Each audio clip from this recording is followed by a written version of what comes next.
President Murga's smile vanished. Not suddenly. It drained away laughter first, then warmth, then the fake kindness in his eyes.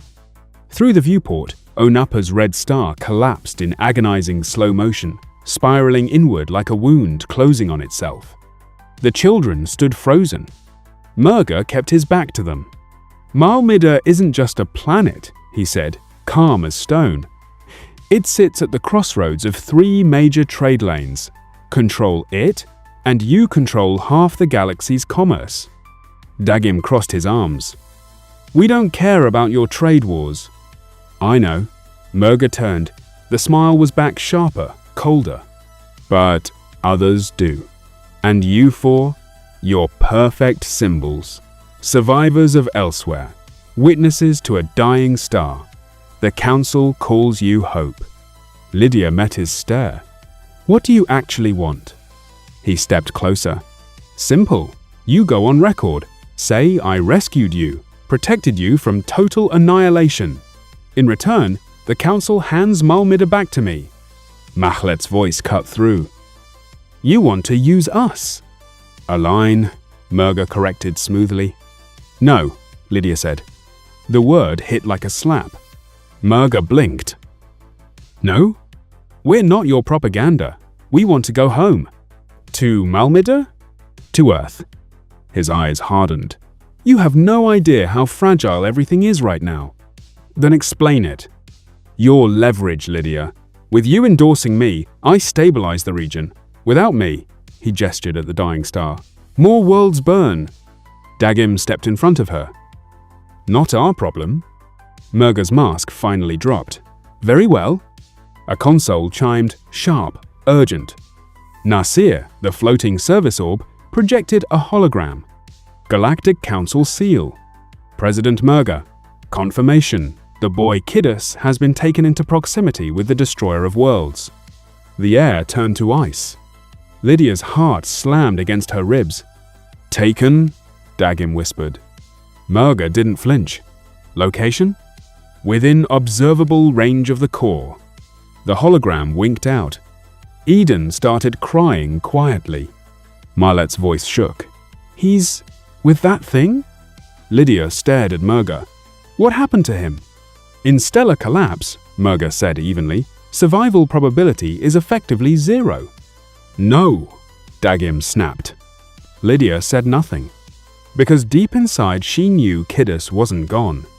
Distant, but still there. Hours later, the ship dropped toward Muna, a jungle world wrapped in silver mist. And above it, 1,000 moons, layered arcs of pale light, some so close you could see glowing rivers and ancient craters staring down like silent judges. The hatch hissed open onto a clearing pulsing with bioluminescent vines. Trees hummed low, living frequencies. Murga gestured casually. Welcome to Muna. Marlet's voice cracked. You're just leaving us here? You're breathing, Murga replied. That's assistance. And Kidus? Lydia demanded. If he's alive, Murga said too smoothly, I'll handle it. The children stepped onto soft, glowing soil. The hatch sealed. Engines roared. The ship climbed and vanished into the moons.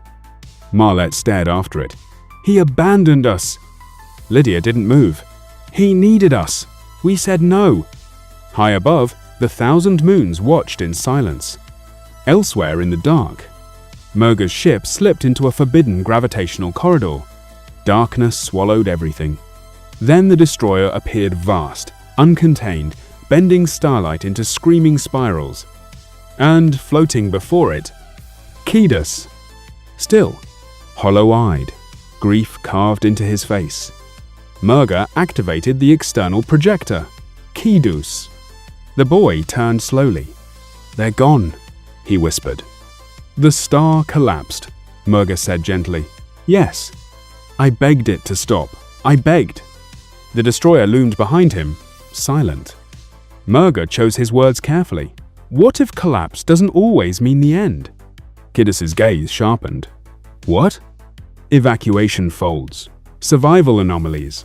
I still have influence. Fleets. Council access. Kiedis looked at the destroyer. Is he lying? Probability of survival. Non-zero, the destroyer answered. That was enough. Kiedis faced Murga again. What do you need from me? Stand with me, publicly. Help me stabilize Malmida. Kiedis didn't hesitate. I'll do anything.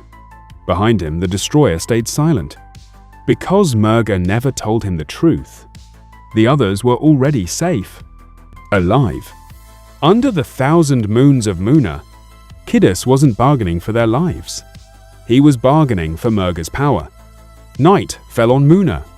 The jungle sang in layered voices. Moons shifted overhead in slow, hypnotic arcs. Lydia stood apart, staring upward. Marlot hugged herself. How do you know he's still out there? Lydia didn't blink. Because something would feel broken. And it doesn't. Far across the void, Kiedis floated before cosmic law and human ambition. He whispered the exact same words. They're not gone. And between them, the destroyer watched. Not moving. Not judging. Just calculating. For the first time in forever, the real imbalance wasn't gravity. It was belief.